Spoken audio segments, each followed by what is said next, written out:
शहबाज शरीफ बने विपक्ष के पीएम उम्मीदवार, बिलावल भुट्टो बन सकते हैं विदेश मंत्री। पाकिस्तान में नई सरकार की तैयारियां जोरों पर है। खबर है कि विपक्ष ने शहबाज शरीफ को प्रधानमंत्री के तौर पर अपना उम्मीदवार नामित किया है। पाकिस्तान के नए वजीर आजम का फैसला सोमवार को होना है। इमरान खान के सत्ता से बाहर होने के बाद शरीफ ने ट्वीट के जरिए मीडिया वकीलों का आभार जताया था। आज इमरान के खिलाफ अविश्वास प्रस्ताव पास हो गया। उनके खिलाफ 174 सांसदों ने वोट किया था। विपक्षी दलों ने पाकिस्तान मुस्लिम लीग शहबाज शरीफ को विपक्ष का संयुक्त उम्मीदवार नामित किया है। शहबाज पाकिस्तान के पूर्व प्रधानमंत्री नवाज शरीफ के भाई है। उन्होंने ट्वीट किया कि मीडिया, नागरिक समाज और वकीलों, मेरे कायद नवाज शरीफ, आशिफ जरदारी, मौलाना फजर उर रहमान, बिलावल भुट्टो, खालिद मकबूल, खालिद मक्सी, मोहसिन डावर, अली वजीर, आमिर हैदर होती और सभी पार्टियों के नेताओं और कार्यकर्ताओं का संविधान के लिए खड़े होने के लिए धन्यवाद।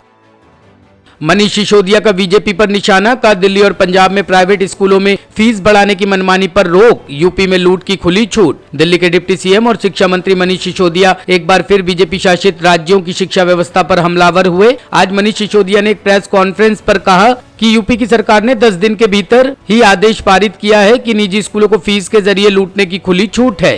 आज आप ये देखिए कि जब पंजाब में आम आदमी पार्टी की सरकार बनी, 16 मार्च को श्री भगवंत मान जी ने पंजाब के मुख्यमंत्री के रूप में शपथ ली और उसके 10 दिन के अंदर अंदर उन्होंने आदेश दिया कि पंजाब का कोई भी प्राइवेट स्कूल मन मर्जी से फीस नहीं बढ़ाएगा, पेरेंट्स को कोई दुखी नहीं करेगा। बहुत महंगाई है, लोगों की नौकरियां गई हैं। पंजाब में प्राइवेट स्कूलों की फीस रोकने का आदेश, फीस बढ़ाने का रोकने का आदेश उन्होंने पास किया। दूसरी तरफ उत्तर प्रदेश में भी बीजेपी की सरकार बनी, 25 मार्च को इनकी सरकार बनी।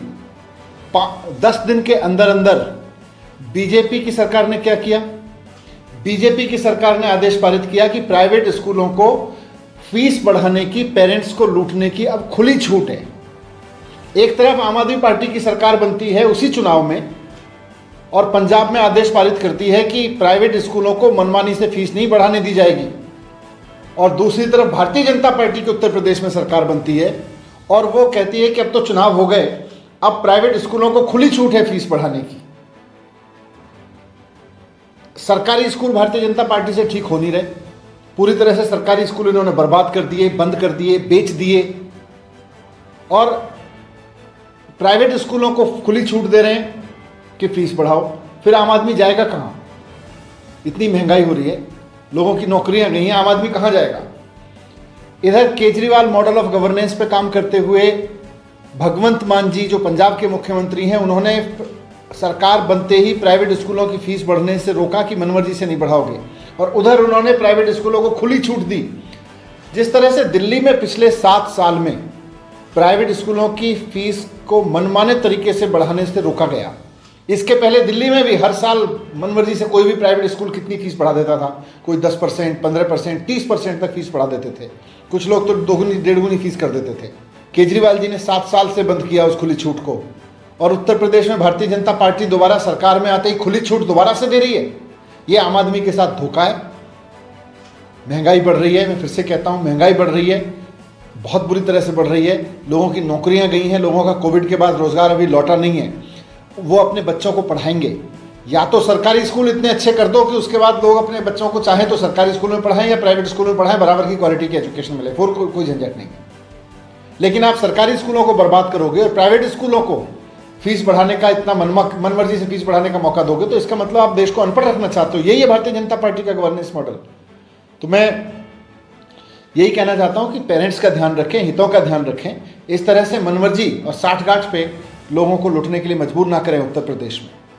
बीएसएफ ने 6 बांग्लादेशियों को पकड़ा। भारत की सीमा में घुसने की कर रहे थे कोशिश। भारत की सीमा में घुसने की कोशिश कर रहे 6 बांग्लादेशियों को बीएसएफ ने पकड़ लिया। इनमें 3 महिलाएं और एक बच्चा भी शामिल है। पूछताछ के दौरान पता चला कि उनमें से कुछ अपने रिश्तेदारों से मिलने के लिए आ रहे थे, वहीं कुछ काम की तलाश में आ रहे थे। पकड़े गए सभी लोगों ने दलालों को पैसे दिए थे। बीएसएफ के एक बयान के अनुसार रानाघाट और जीतपुर सीमा चौकियों पर इस पार आने की कोशिश कर रहे 6 लोगों को पकड़ा गया।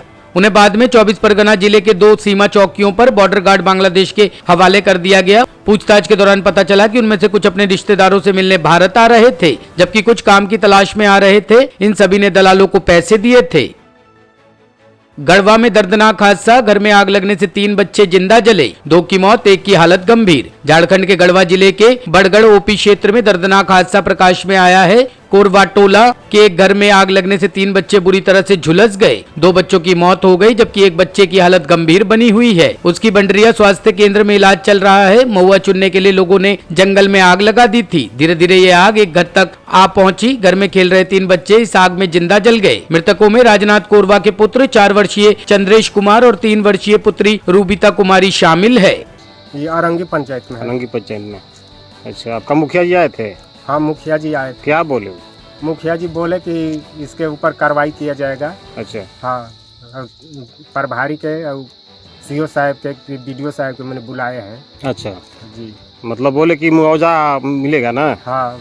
अच्छा, और अभी कुछ तत्काल आपको कुछ राहत मतलब खर्च देने के लिए बोले, राशन वाशन जी? नहीं, मुखिया जी तो नहीं बोले हैं। अच्छा। हाँ, कपड़ा लता भी था, वो भी सब जल गया। अच्छा। हाँ। Bureau report, team news talk.